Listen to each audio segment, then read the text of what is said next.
Welcome back mga katambalan, mga hot topic and issue pag-usapan natin. Update po tayo kay Alden na kung saan nga po ay nagkaroon ng contract signing at ito nga po ay ang brand new P-pop festival is coming your way na magkakaroon nga po itong si Alden ng team up with IME Philippines through his company Myriad to launch the wonderful moment of music festival. 2 days event po ito.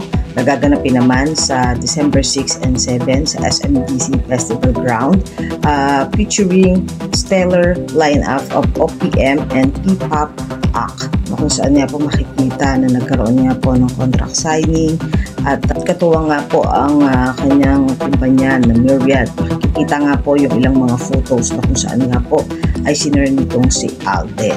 Ipinakita din ni Alden yung paglabas niya doon sa naging contract signing niya. Ayan, Music Fest Press Con, kung saan nga po ay papalabas ng pinto itong si Alden. Nagkaroon ng sinalubong ng mga press. Nagkaroon pa nga ng interview itong si Alden na magkakaroon nga ang kanyang kumpanya ng partnership with IME Philippines to mount his biggest produced live show na talaga namang isa sa aabangan po natin ang magaganap sa December 6 and 7.